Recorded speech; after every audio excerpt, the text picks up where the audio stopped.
Merci d'être présent pour cette troisième séance. Je voulais ce soir approfondir ce qui a été dit la dernière fois sur la question des stéréotypes, continuer un petit peu à creuser. Il y a quelqu'un qui a un bruit.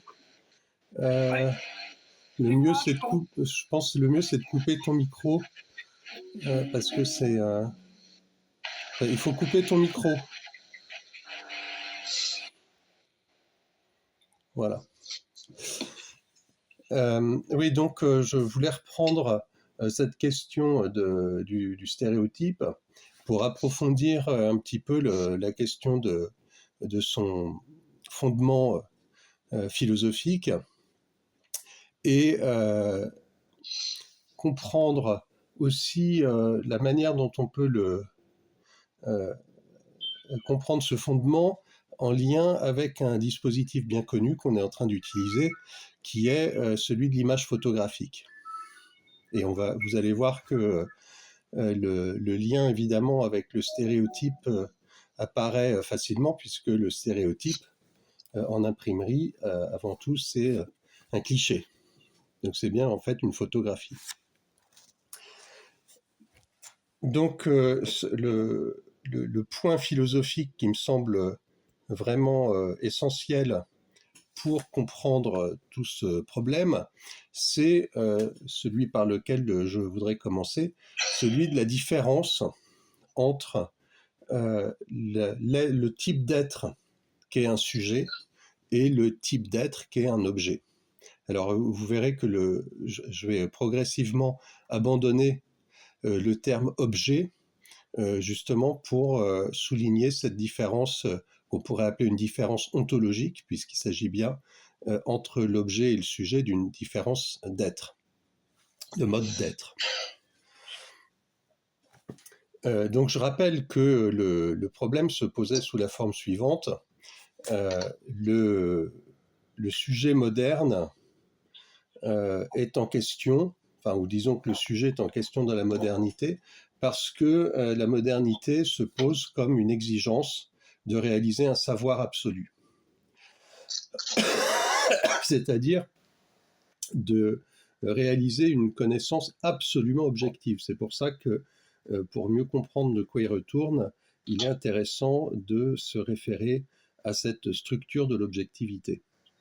Dans la séance suivante, ce qui nous intéressera, et pour commencer un petit peu, disons, une part construente de la réflexion, c'est la manière dont dont l'être du sujet résiste absolument à ce projet de connaissance absolument objective.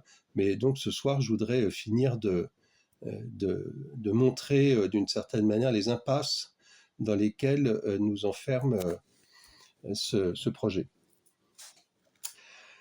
Parce qu'on l'a bien vu, hein, la traque des stéréotypes, des biais, des préjugés, etc., est une expression de cette exigence de savoir absolument objectif.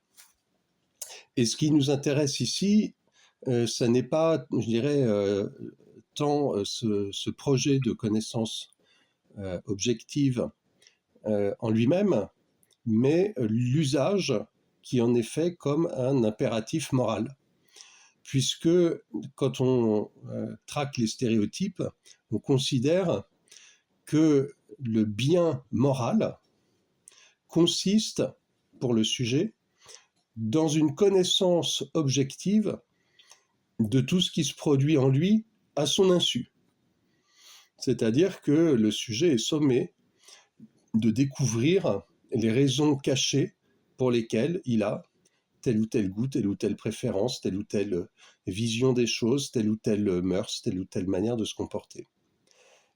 Donc c'est par son effet que vaut cette connaissance qui est exigée par l'esprit moderniste, qui doit conduire à faire perdre au sujet tout particularisme, puisque vous vous rappelez, la dernière fois, on avait trouvé l'origine de ses projets dans la politique, notamment des Lumières et particulièrement chez Rousseau, qui avait comme projet la constitution d'un corps politique dans lequel ce qui est recherché en réalité c'est une forme d'unanimisme, et l'unanimisme peut être atteint lorsque on a rendu tous les sujets absolument égaux les uns aux autres, pas simplement égaux en droit, mais vous vous rappelez avec le projet d'éducation nationale de notamment Le Pelletier, Saint-Just, Robespierre, etc., lorsqu'on avait envisagé de rendre cette égalité, je dirais abstraite, cette égalité en droit, réelle, de la rendre effective et donc d'atteindre une égalité de fait entre tous les sujets. Et donc l'idée c'était que le sujet rendu absolument rationnel à ses propres yeux, eh bien, n'est plus que le sujet de la raison, plus que le porte-parole ou même le porte-voix de la raison.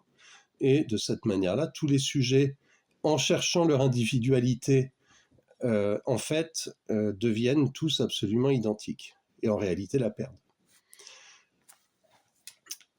Donc, ce qui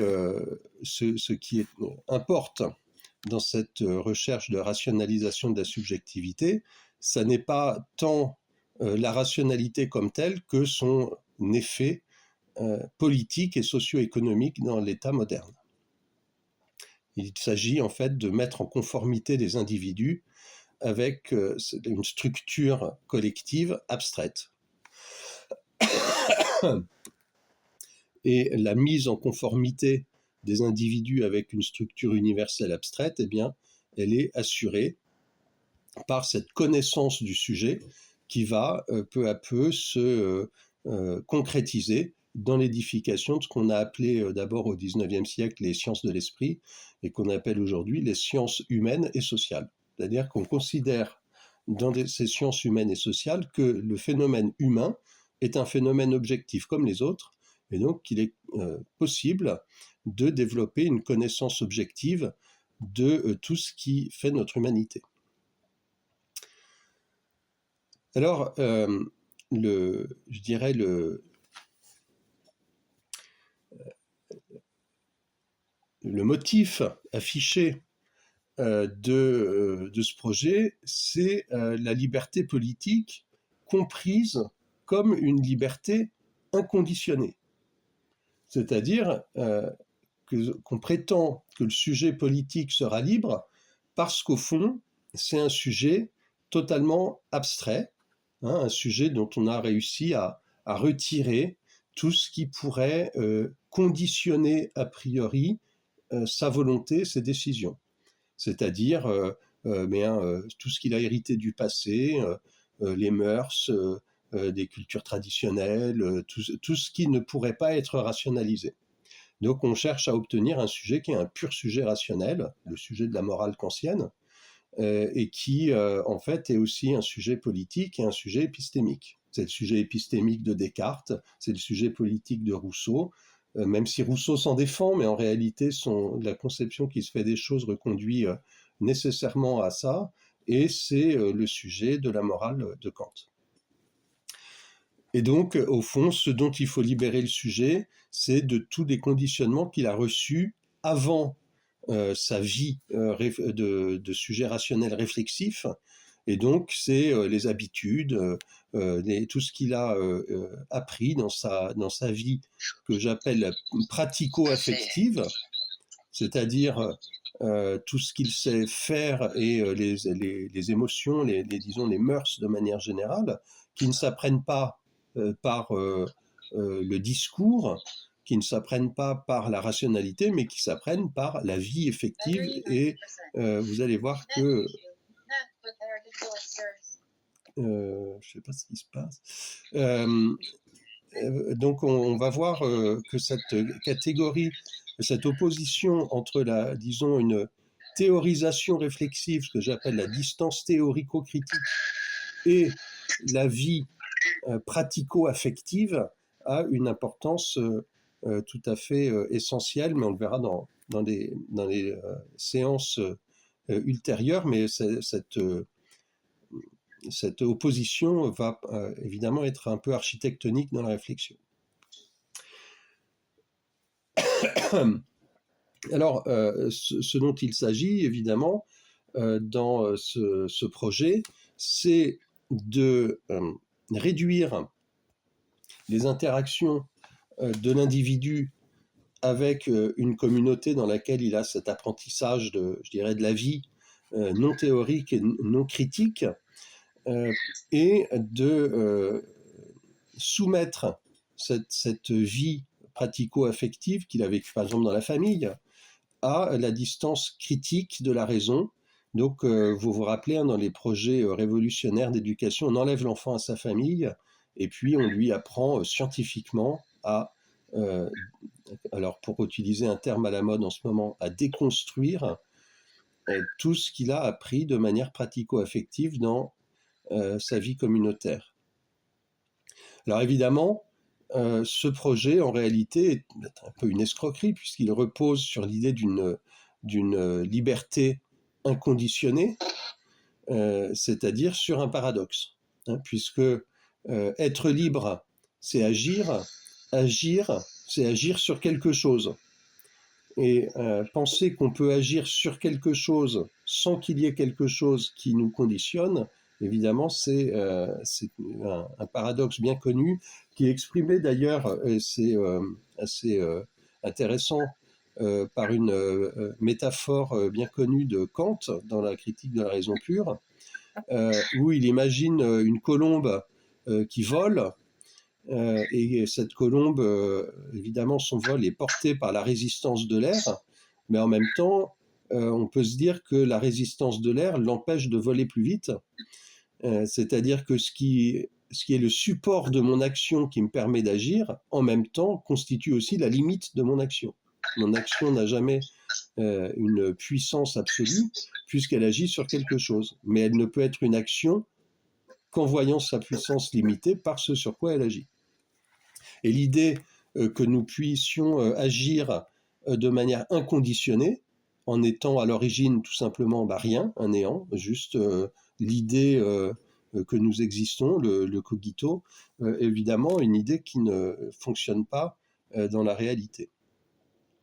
Alors pour comprendre un petit peu de manière précise ce paradoxe, il faut rentrer un petit peu plus avant dans la conception qu'on se fait de la connaissance, puisque ici, on voit bien que ce qui est censé libérer l'individu, c'est la connaissance de lui-même, la connaissance du sujet qu'il est et qu'il est devenu avant de penser, c'est-à-dire le sujet, disons, naturel, non réfléchi, qui tout simplement se vit avec les habitudes d'une culture, avec une langue naturelle sur laquelle il n'a pas réfléchi, donc qui est quelque chose au fond de très obscur, d'opaque, qui résiste à sa connaissance.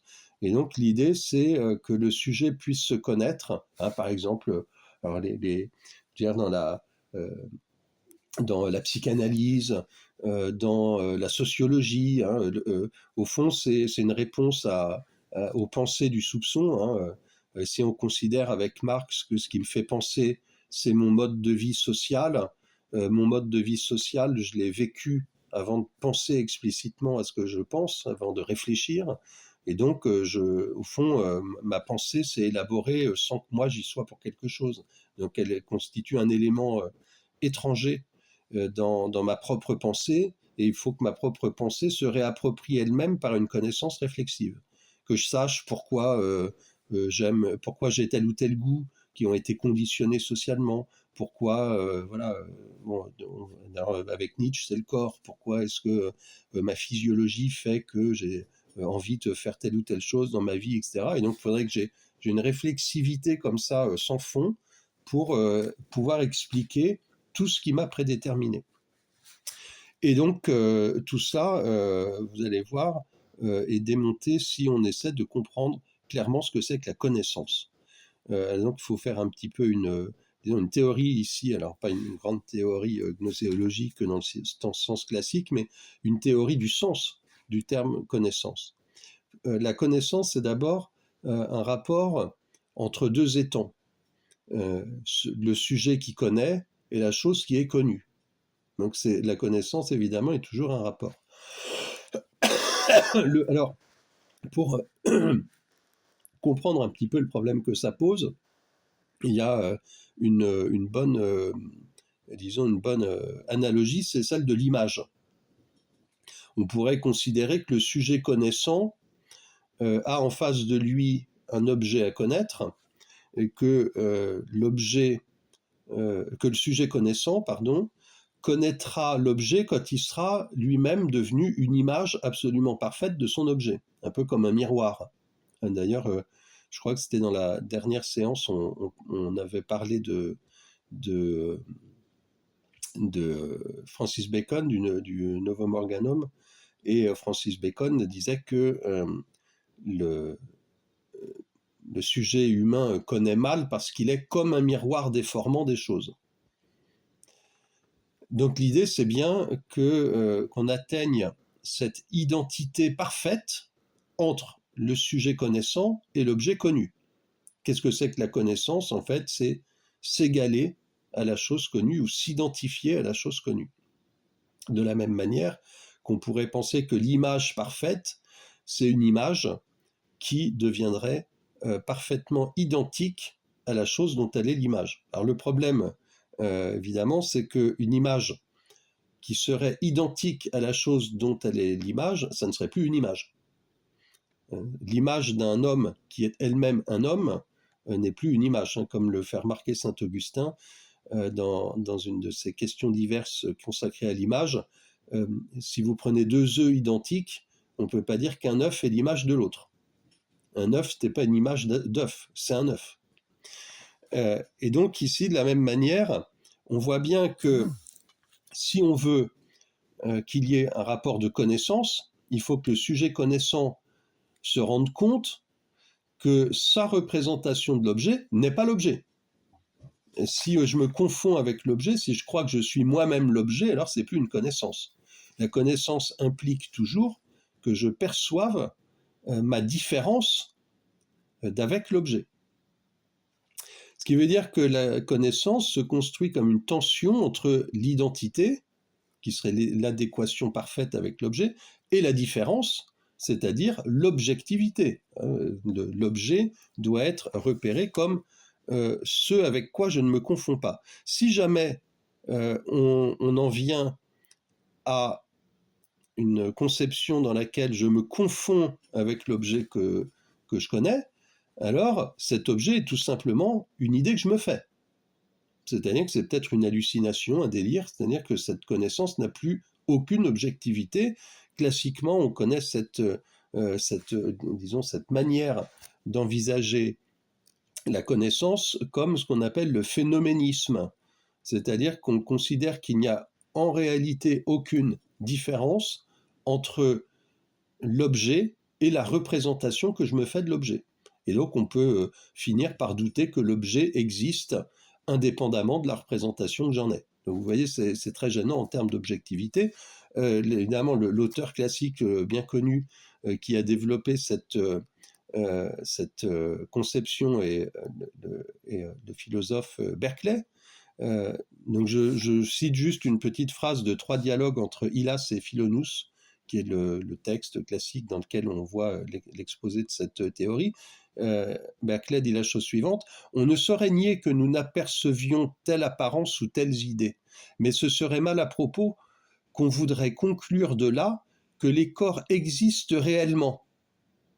C'est-à-dire que si on va jusqu'à l'identité du sujet et de l'objet, c'est-à-dire une connaissance parfaitement, absolument objective, on ne peut pas considérer qu'il y a une différence entre l'objet qui existe indépendamment de ma représentation et ma représentation elle-même. Donc, phénoménisme, l'objet, la formule de Berkeley bien connue est esse et percipi, c'est-à-dire être, c'est être perçu. L'être n'est rien d'autre que le fait d'être perçu. Donc vous voyez que c'est, en termes de connaissance, c'est un petit peu gênant, puisqu'on finit par se demander quelle est l'altérité de l'objet par rapport à l'idée que j'en ai. Et au fond, l'objet n'est plus qu'une idée que je me fais. Si on veut, de l'autre côté, considérer que il y a une identité entre objet et sujet, alors on va aussi pouvoir considérer que toutes les idées qui se produisent dans le sujet ne sont que le résultat de processus objectifs dans lesquels, en réalité, le sujet n'a aucune intervention. Par exemple, des processus électrochimiques dans les neurones, qui sont des processus objectifs aveugles qui se produisent sans aucune intervention réelle, ontologique du sujet lui-même. Cette autre cette autre conséquence éventuelle de, de l'identification de l'objet et du sujet a été aussi développée à l'époque classique, mais cette fois par Spinoza. Bon, il y a un texte qui est parfaitement exemplaire de ça, c'est un texte célèbre aussi scolaire, la lettre à Schuller, dans laquelle Spinoza fait cette phrase très célèbre: voilà cette fameuse liberté humaine que tous se vantent d'avoir, elle consiste uniquement dans le fait que les hommes sont conscients de leurs appétits et ignorants des causes par lesquelles ils sont déterminés. Donc vous voyez qu'ici, l'idée, c'est que toutes mes représentations sont déterminées par des causes objectives, et évidemment, ces causes objectives m'échappent. Donc, en réalité, le programme de la modernité, ça va être de reconstituer et d'avoir une connaissance objective de ces causes, afin, là aussi, d'identifier sujet et objet. Donc, vous voyez, deux manières d'envisager la connaissance comme un rapport, en fait, entre deux objets, ou un rapport d'identification du sujet avec l'objet, et donc, en réalité, d'annuler totalement la différence entre le sujet connaissant et l'objet connu. Si l'objet connu est connu par un autre objet, qui serait mon cerveau par exemple, alors on est exactement dans le cas, pour reprendre la métaphore de l'image, l'analogie avec l'image, de l'appareil photographique, c'est-à-dire que si on considère ça sous le simple angle de la physique, on peut considérer que la chose qui est photographiée et l'appareil photographique sont un seul et même objet. C'est un système physique qu'on peut considérer comme un tout, et il n'y a plus cette différence ontologique qui fait la connaissance. On sait bien que les appareils photographiques ne voient rien. Et de la même manière, on sait bien que si on considère que les objets ne sont rien d'autre que la représentation que je m'en fais, eh bien en fait je ne connais rien d'autre que moi-même, c'est-à-dire que je ne connais rien non plus. Donc vous voyez que ce ratage, je dirais, de la différence ontologique entre le sujet et l'objet, ou disons ce que j'appelle l'objet pour l'instant, conduit en fait à une impossibilité de comprendre ce que c'est que la connaissance. Donc si on veut comprendre ce que c'est que la connaissance, eh bien il ne faut pas réduire cette différence ontologique qui existe entre la subjectivité et quelque chose qui n'est pas l'objet en réalité, parce que l'objet c'est quand même uniquement ce qui se trouve en face du sujet, c'est le sens du mot, objet, ce qui se trouve devant le sujet, et que j'appellerais plutôt de l'être asubjectif, c'est-à-dire de l'être qui n'est pas subjectif, mais qui n'est pas non plus une représentation du sujet, qui est au-delà de toute représentation du sujet. Peut-être quelque chose dans le style de ce que Kant aurait appelé la chose en soi, mais bon, c'est quand même un contexte un peu différent.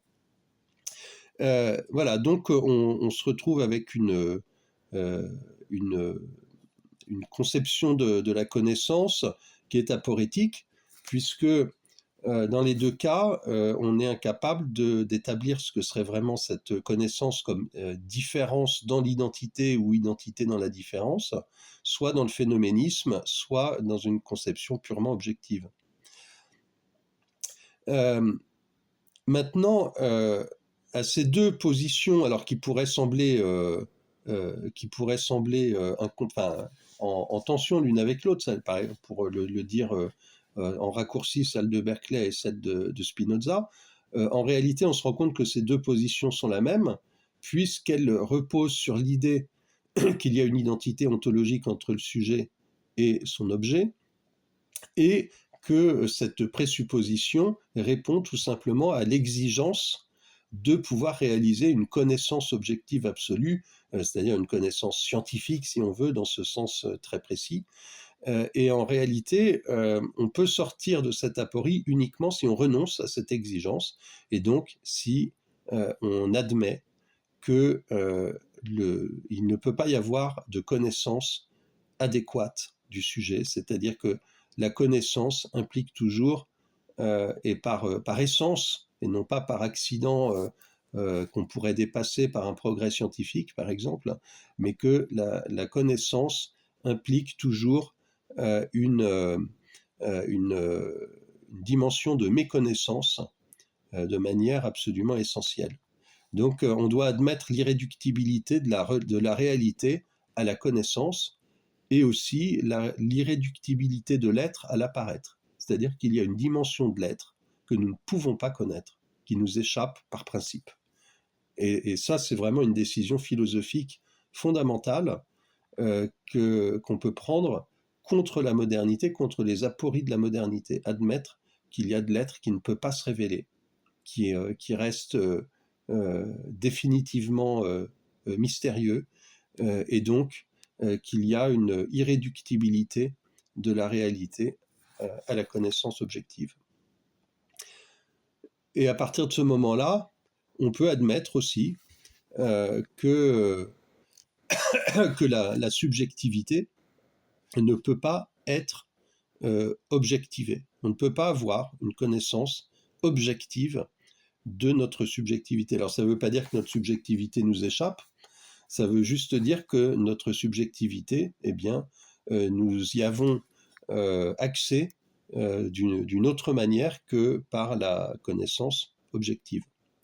Alors je voudrais juste faire remarquer quelques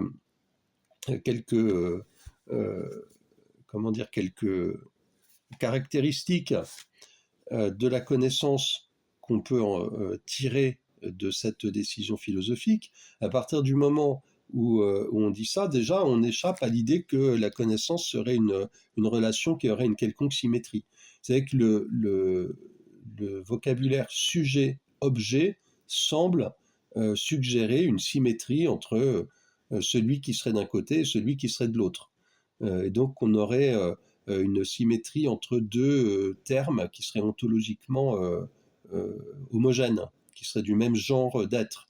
En réalité, la connaissance est une relation parfaitement asymétrique qui repose sur une hétérogénéité ontologique qu'on peut facilement repérer. Par exemple, alors je donne juste quelques éléments rapides. Par exemple, la différence de l'être subjectif et de l'être asubjectif, c'est que l'être subjectif vit dans le temps. Hein, c'est un existant, comme le dirait Heidegger, un Dasein. Il a un caractère, et là je repose plutôt ma réflexion sur celle de Michel Henry, puisqu'il y a des henriens illustres dans l'Assemblée.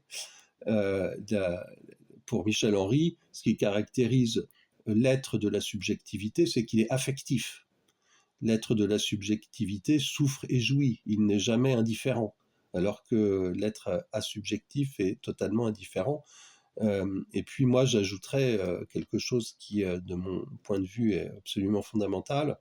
L'être de la subjectivité peut percevoir quelque chose comme l'espace et le temps, parce que fondamentalement, il ne se situe pas dans l'espace et dans le temps.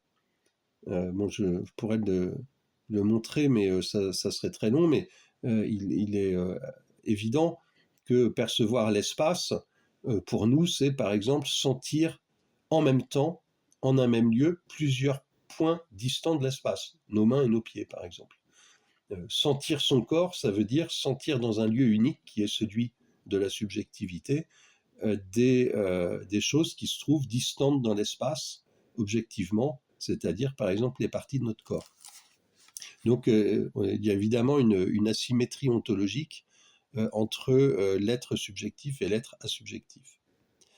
Alors, prétendre faire une science du sujet, c'est évidemment ignorer ses caractéristiques ontologiques, et donc finalement nier la spécificité ontologique du sujet, prendre le sujet pour un objet, et évidemment ça a tout un tas de conséquences ruineuses, puisque ce que je suis en train de définir ici, ce ratage ontologique qui conduit à prendre le sujet pour un objet, c'est ce que Michel Henry, encore pour continuer sur lui, appelait l'autonégation de la vie ou la barbarie, c'est-à-dire le fait de considérer que les êtres subjectifs ne sont en réalité que des choses. Et donc évidemment, ça a tout un tas de conséquences pratiques, hein, c'est-à-dire éthiques, morales, sociopolitiques, qui sont absolument effrayantes. Voilà, donc à partir du moment où on a posé cette différence bien clairement, on admet que l'être de l'affectivité, l'être de la subjectivité n'est pas du tout l'être de l'être asubjectif, n'existe pas sur le même mode, on peut en tirer un certain nombre de conclusions, notamment les deux suivantes. D'abord, ça va nous permettre de définir ce que c'est que l'intériorité. L'intériorité n'existe pas évidemment dans l'espace et dans le temps, c'est-à-dire dans le monde objectif. Dans le monde objectif, il n'y a pas d'intériorité. Ce qu'on appelle intérieur au sens spatial ne constitue absolument pas une intériorité. C'est très facile à comprendre. Si vous avez un objet devant vous et que vous voyez sa surface, ou vous dites qu'il y a quelque chose à l'intérieur, c'est très simple, les chirurgiens savent ça. Quand on veut savoir ce qu'il y a à l'intérieur, on coupe en deux, et ce qui était à l'intérieur se retrouve à l'extérieur. Et donc on voit bien que dans l'objectivité, intérieur et extérieur sont parfaitement interchangeables. C'est-à-dire qu'il n'y a pas de différence réelle entre l'intériorité et l'extériorité. À partir du moment où vous coupez l'objet en deux, vous voyez ce qu'il y a à l'intérieur qui devient brusquement quelque chose qui est à l'extérieur. L'intériorité, c'est une caractéristique propre de l'être subjectif. Quand j'éprouve un sentiment, aucune autre subjectivité que moi et aucun autre être que moi ne peut savoir, ne peut éprouver ce sentiment à ma place. Et cette intimité avec soi du sentiment, c'est précisément ce qui définit l'intériorité. C'est ça l'intériorité. Et ça ne peut pas souffrir. C'est-à-dire que si j'éprouve une douleur, par exemple, personne ne peut voir cette douleur. Cette douleur ne peut pas être filmée, ne peut pas être photographiée, elle ne peut être connue d'aucun autre être que moi. Et ça caractérise vraiment donc l'intériorité de l'être subjectif. Et puis, en même temps, il faut comprendre autre chose. Et là, pour ceux qui connaissent Michel Henry, ils sentiront que je suis en train de sortir de thèses qu'on pourrait attribuer à Michel Henry. L'identité auto-affective, le fait de me sentir moi-même, par exemple, de sentir une douleur, de sentir un sentiment, etc., qui n'est autre que moi. Hein, quand je suis joyeux, la joie, c'est moi, et moi, je suis ma joie. Il n'y a pas de différence entre moi et ce que j'éprouve. On pourrait le caractériser comme ce que j'appellerais une omniphénoménalité. C'est-à-dire que autant dans la connaissance objective, quelque chose de l'objet m'échappera toujours, quelque chose de ce que je connais restera définitivement inconnu, c'est ce que je disais tout à l'heure, hein, l'irréductibilité de l'être à la connaissance. Autant, quand j'éprouve un sentiment, il n'y a pour moi rien de secret dans ce sentiment. Ce sentiment n'est autre que ce que j'éprouve, donc évidemment je connais ce sentiment de fond en comble. Il n'y a rien du sentiment qui échappe à ma connaissance par le sentiment. Il n'est pas évidemment une connaissance objective. Mais de la même manière, cette connaissance absolument transparente de soi, qui est qui est le modèle du cogito. Hein, je pense, je suis, je ne suis rien d'autre que cette pensée que je suis, donc je ne suis absolument rien d'autre que ce que je pense, en réalité, a quelque chose d'illusoire. C'est-à-dire que je sais aussi que je suis toujours plus que ce que je ressens au moment où je le ressens. Ben, comment dire, ce que je suis en train de dire c'est d'une évidence presque enfin, inconcevable, tellement c'est évident. C'est-à-dire que quand je suis joyeux, je sais que je pourrais aussi être triste, et inversement. Donc vous voyez qu'en réalité, c'est difficile de parler de cette omniphénoménalité. Même dans le cogito, en réalité, quand on dit je pense, je suis déjà en train de parler. J'ai les sonorités de la langue, je suis bien obligé de le dire dans une langue, que je peux le dire en français, en latin, en grec, en ce que je veux, ça ne change rien, je dois bien le dire dans une langue, donc il y a bien toujours quelque chose de l'ordre de l'opacité dans ce que je suis.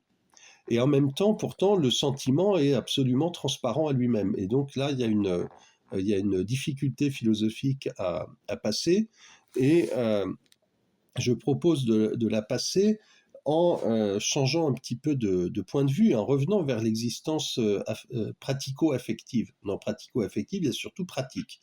Et donc, il y a agir. Et à mon avis, on peut comprendre cette difficulté en comprenant que le sentiment, l'auto-affection, c'est toujours une manière d'agir. C'est-à-dire que tout sentiment, pour moi, est un pouvoir d'agir. Je m'explique. De manière extrêmement simple. Quand j'ai, par exemple, eu le sentiment d'une saveur, hein, je crois que, alors, comme on a parlé de Berkeley, disons la saveur de la cerise, eh bien, je suis capable, quand il n'y a pas de cerise, objectivement, quand je ne mange pas une cerise de manière effective, je suis capable d'évoquer ce goût, cette saveur-là. Donc c'est bien un pouvoir que j'ai. Tout ce que j'ai senti, je peux l'évoquer en moi par mon action purement subjective. De la même manière, tout ce que je sens avec mon corps, c'est des gestes, je suis capable de les reproduire. Et donc, tout ce qui peut être ressenti dans l'auto-affectivité, ce sont des pouvoirs subjectifs. Au fond, je suis un être capable de sentir, capable d'agir, capable de faire des gestes, etc., etc. Donc en réalité, cette vie du sentiment, c'est une vie du pouvoir subjectif. Alors, je reviens à Berkeley, par exemple. Berkeley dit la chose suivante. Je vois certes une cerise, je la touche, je la goûte. Je suis sûr qu'à rien ne saurait être vu, ni touché, ni goûté. La cerise est donc réelle. Enlevez les sensations de mollesse, d'humidité, de rougeur, d'acidité, et vous ôtez la cerise, puisqu'elle n'est en rien distincte de ces sensations. Donc on voit bien là, hein, dans ce morceau célèbre, le phénoménisme de Berkeley. La chose, au fond, ne manifeste son existence par rien d'autre que les impressions que j'en ai. Donc je suis incapable, selon Berkeley, d'affirmer que quelque chose d'autre que mes impressions existe. Hein, quand je goûte une cerise, ce qui est sûr, c'est que j'ai un certain nombre d'impressions, et ça m'assure de l'existence de la cerise. Mais qu'est-ce que la cerise en dehors de ces impressions? Si je supprime toutes ces impressions, il n'y a plus de cerise. Donc, la cerise, dans son être, pour Berkeley, on peut dire qu'elle n'est rien d'autre que ses impressions. Ce qu'oublie Berkeley, c'est que manger quelque chose, mâcher, déglutir, et même, comme j'ai essayé de dire à l'instant, sentir une saveur, avoir le sentiment d'une saveur, c'est des choses que je peux. Et quand je mange une cerise, il y a quelque chose dont je suis absolument certain. C'est que si j'avais jamais goûté de cerise, je n'aurais pas pu produire moi-même cette qualité vraiment sui generis qu'est le goût de la cerise. C'est-à-dire que je n'aurais pas pu inventer par moi-même ce goût, cette saveur. Il fallait que je la reçoive comme quelque chose qui vient d'ailleurs. Je ne suis pas capable de produire à partir de ma propre subjectivité. Imaginons que je ne sois qu'un pur cogito, voilà, je me rends compte que j'existe. À partir de ça, je suis incapable de produire des qualités sensorielles, que ça soit des sons, etc. Et c'est pour ça qu'on a cette grande chance dans notre vie réelle de découvrir le monde sensible. On ne peut pas le produire par nous-mêmes. C'est la qualité. Même tout à l'heure, je disais, même s'il n'y a plus de cerises, je peux évoquer le goût de la cerise sans l'avoir effectivement dans la bouche. Mais si j'en avais pas d'abord goûté une, je serais incapable de produire ça. On sait bien qu'on n'est pas capable par nous-mêmes d'élargir l'éventail de nos sensations. Il faut qu'on les reçoive de quelque chose d'autre. Et donc, ce qui nous permet de comprendre, disons, de dénouer un petit peu le problème, c'est de saisir les choses en termes de pouvoir et de limitation de ce pouvoir. De la même manière que l'être n'est pas réductible à la connaissance que j'en ai, eh bien, il n'est pas réductible en réalité, tout simplement, fondamentalement, au pouvoir que j'ai de produire, disons-le de manière un petit peu naturaliste, de produire des contenus psychiques. Tous les contenus psychiques que je découvre en moi me viennent d'ailleurs. Alors je peux les retenir, je peux les mémoriser, ils deviennent quelque chose qui fait partie du sentiment de moi-même, mais je suis incapable de les produire par moi-même.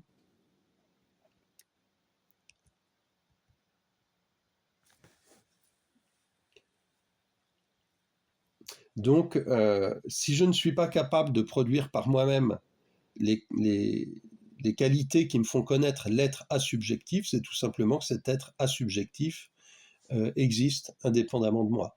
C'est-à-dire que ce n'est pas une idée que je me fais, le goût de la cerise. C'est une idée que je reçois de quelque chose d'autre. Et c'est pour ça que je n'appelle pas ça un objet. Je le reçois d'un être asubjectif. Une fois que je me le suis approprié, c'est un objet. Mais le moment où je le reçois, c'est juste quelque chose d'une altérité totale par rapport à moi.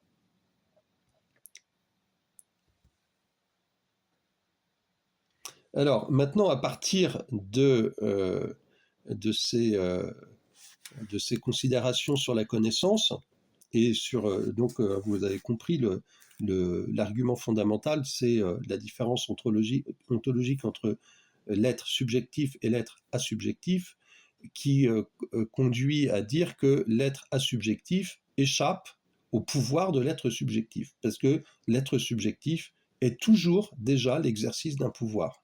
Aussi infinitésimal soit-il, être subjectif, c'est toujours déjà exercer un pouvoir, le pouvoir de penser. Dès qu'on a la moindre pensée, on peut naviguer dans sa pensée, décider de passer à une autre idée, etc.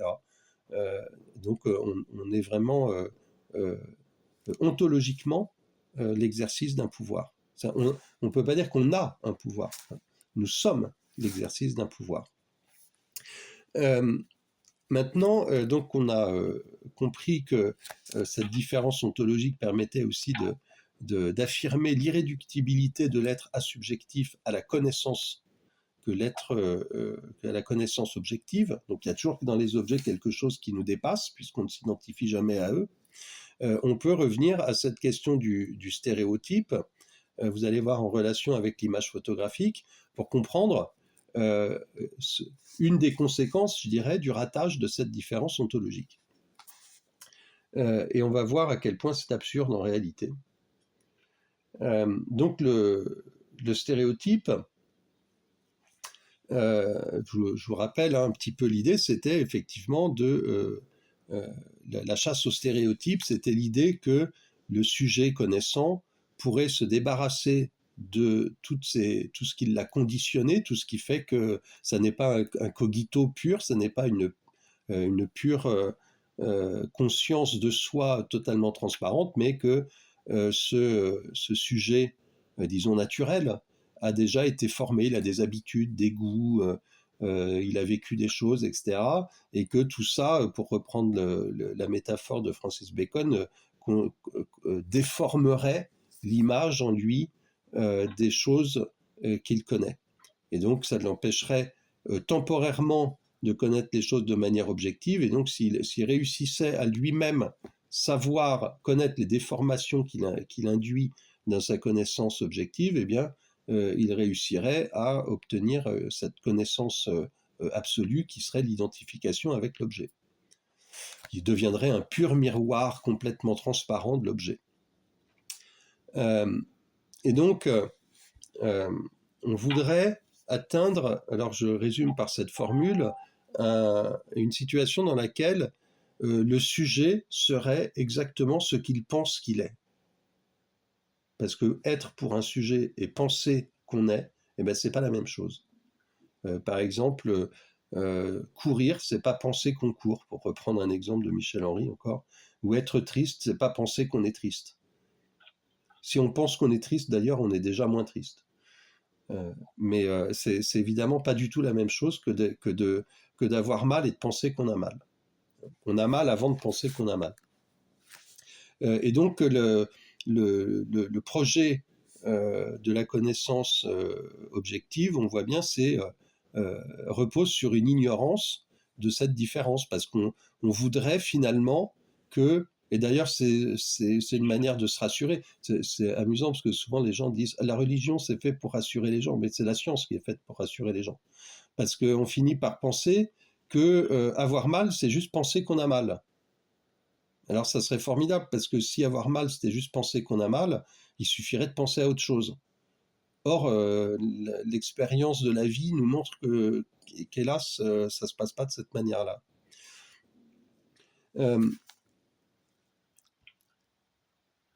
Et donc, on pourrait, à partir de là, on peut comprendre un petit peu les grandes tendances de l'histoire de la philosophie moderne. Quand je dis que la modernité poursuit l'idée que le sujet devienne exactement ce qu'il pense qu'il est, on pourrait me faire une objection. On pourrait me dire, oui, mais regardez, la modernité en philosophie, c'est avant tout ce qu'on a appelé les théories du soupçon.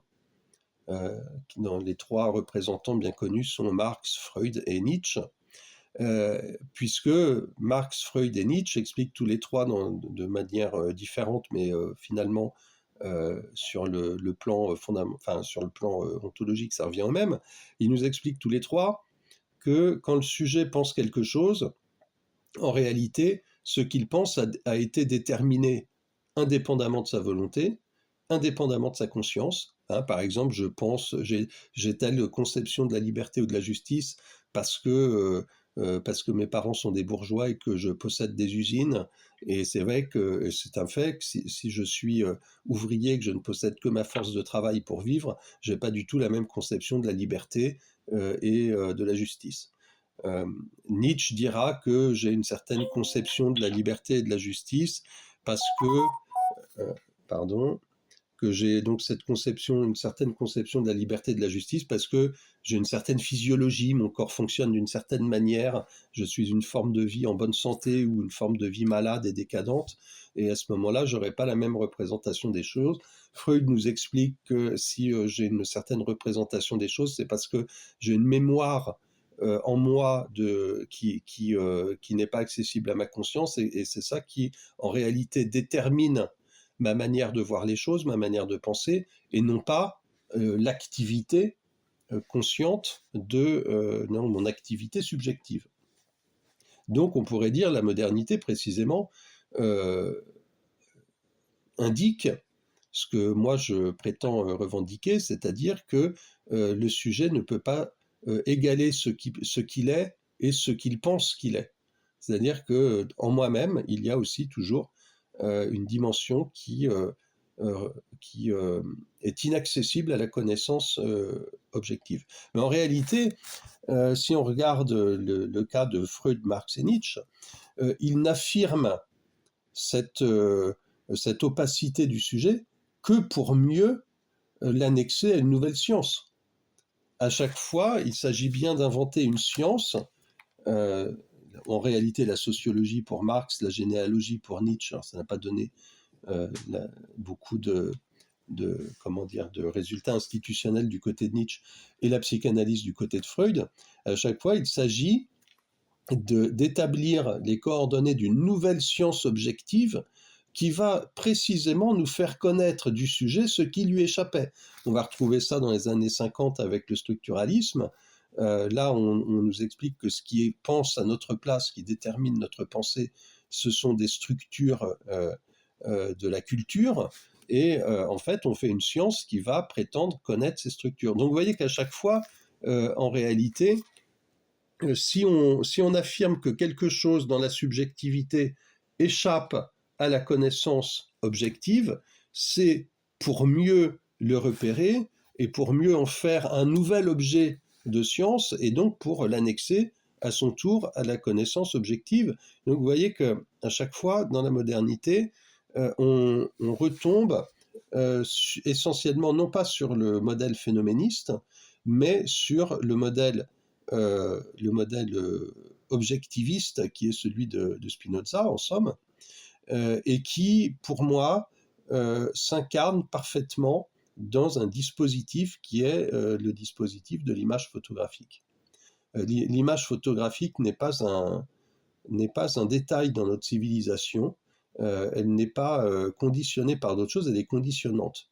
C'est-à-dire que l'image photographique, c'est vraiment, en elle-même, c'est véritablement une métaphysique et une ontologie du sujet, notamment avec les résultats ruineux qu'on peut observer aujourd'hui dans toute une série de domaines. Et alors, je voudrais terminer sur un retour donc sur la question du stéréotype. L'expérience déterminante dans le stéréotype, dans la question du stéréotype, est fondée sur un texte, enfin une expérience qui a été faite dans le congrès de psychologie en 1919, que donc Lippmann, vous vous rappelez Lippmann qui publiait son livre Public Opinion, qui pour la première fois décrit ce que c'est qu'un stéréotype dans le sens moderne. En fait, il se réfère à un texte d'un savant français du début du siècle qui s'appelle Van Gennep, qui a écrit un truc qui s'appelle L'origine des mythes, et il raconte cette expérience dans des termes de l'époque. Je m'en excuse d'avance, puisque c'est les termes de la France de l'Empire colonial. Voici ce que dit Van Gennep. Je citerai de préférence l'expérience instituée à Göttingen lors du congrès de psychologie à cause de la qualité spéciale des témoins, tous psychologues, juristes et médecins, plus maîtres de leurs pensées et de leurs plumes qu'un public ordinaire. Non loin de la salle des séances, il y avait une fête publique avec bal masqué. Tout à coup, la porte de la salle s'ouvre, un clown se précipite comme un fou, poursuivi par un nègre revolver au poing. Il s'arrête au milieu de la salle, s'injurie, le clown tombe, le nègre lui saute dessus, tire et brusquement tous deux sortent de la salle. Le tout avait à peine duré 20 secondes. Le président pria les membres présents d'écrire de suite un rapport, parce que sans doute il y aurait enquête judiciaire. 40 rapports furent remis. Un seul avait moins de 20% d'erreurs relatives aux actes caractéristiques, 14 eurent de 20 à 40% d'erreurs, 12 de 40 à 50, 13 plus de 50%. De plus, dans 24 rapports, 10% des détails étaient purement inventés, et cette proportion de l'invention fut plus grande encore dans 10 rapports, elle fut moindre dans 6. Bref, un quart des rapports dut être regardé comme faux. Il va sans dire que toute la scène avait été contenue et même photographiée d'avance.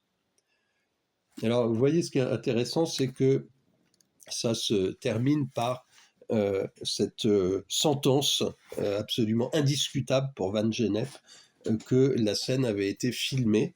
Lippmann donc reprend mot pour mot dans son livre cette séquence, et il commente par la suite. Ils avaient vu leur stéréotype de ce genre d'altercation tous avaient, dans le cours de leur vie, acquis une série d'images de bagarres, d'altercations, et ces images flottaient devant leurs yeux. Dans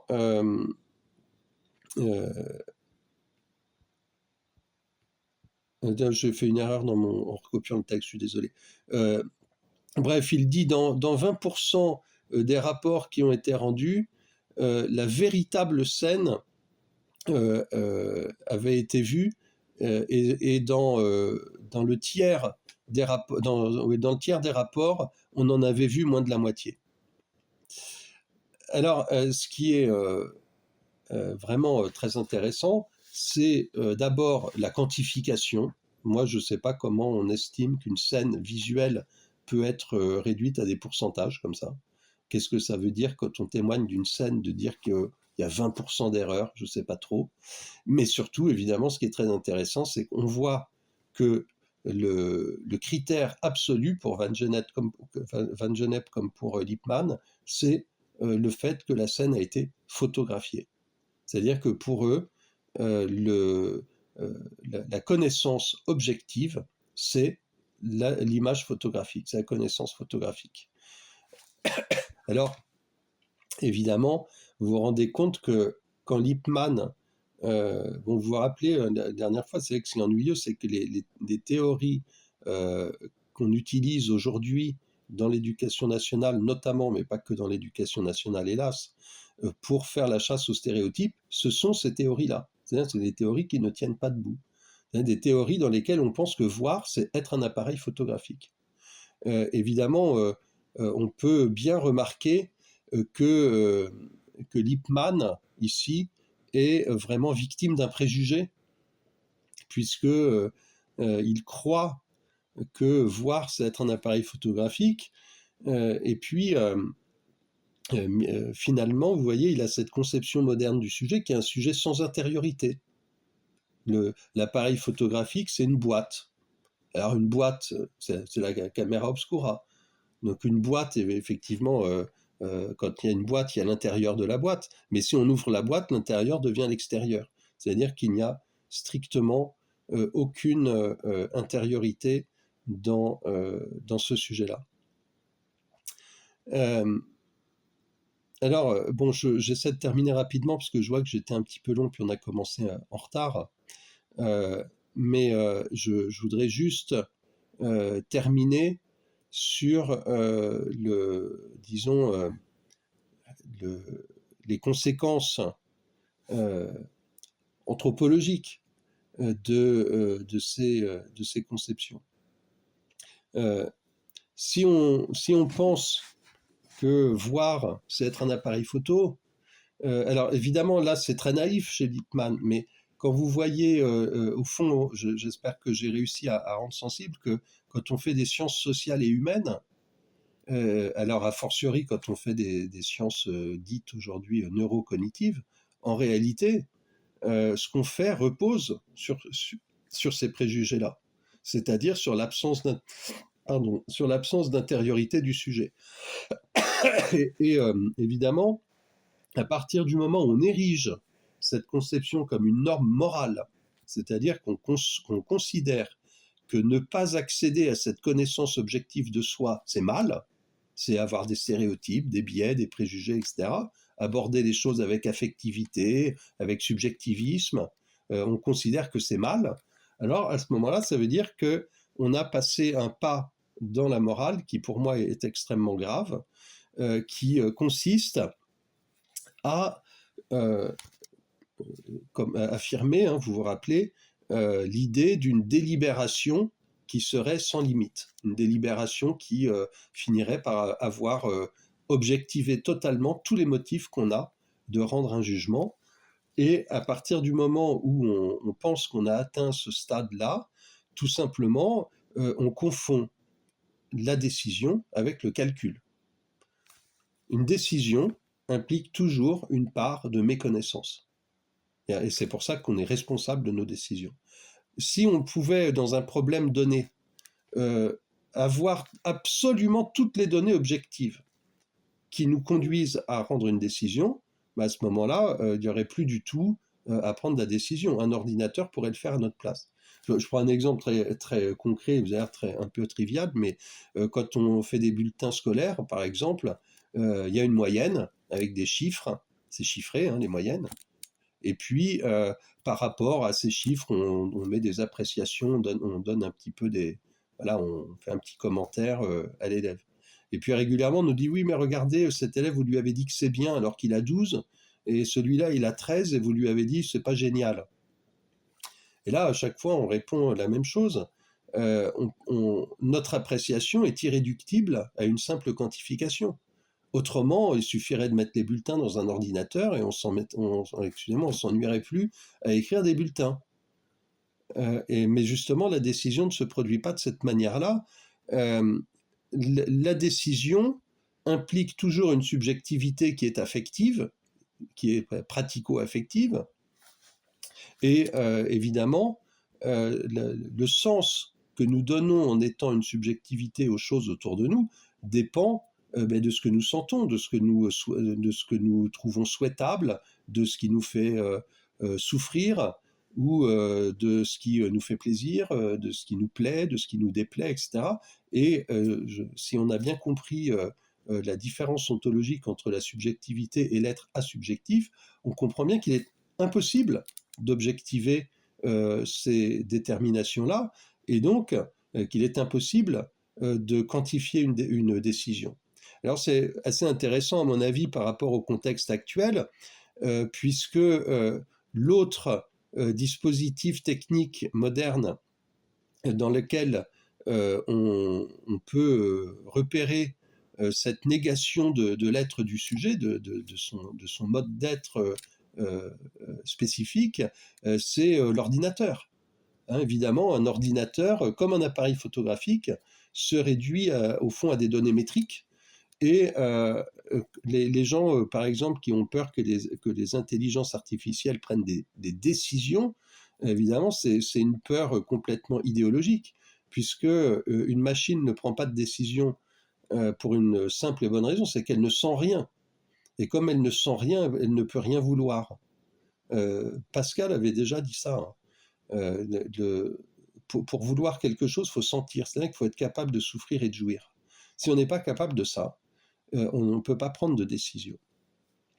Donc, en réalité, je voudrais juste terminer là-dessus.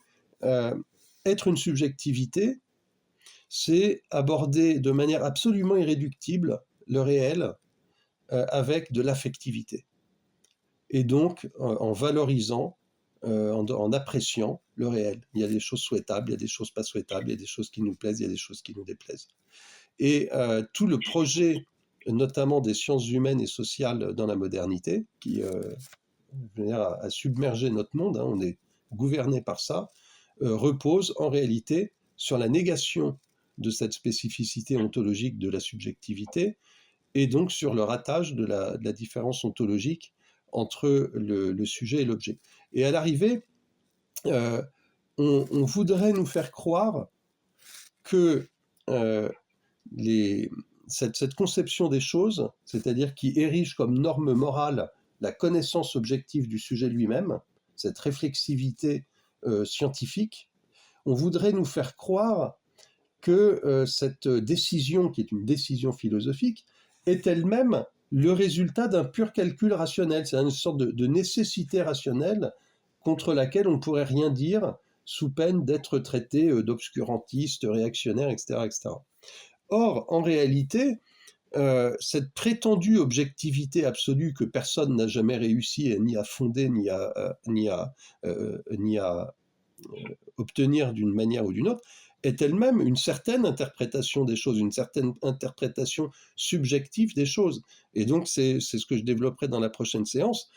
En réalité, cette prétention et cette exigence d'objectivité n'est qu'une morale dissimulée. Et cette morale dissimulée, c'est l'objectivisme, le modernisme, etc.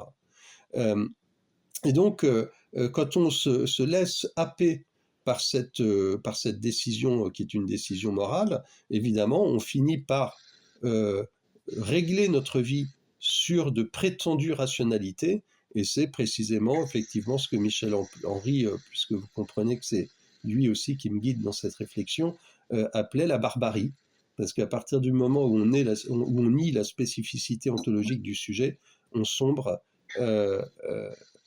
presque, je veux dire, mécaniquement dans un traitement inhumain des sujets et donc dans la barbarie. Voilà, j'en ai terminé enfin pour ce soir. Je vous remercie.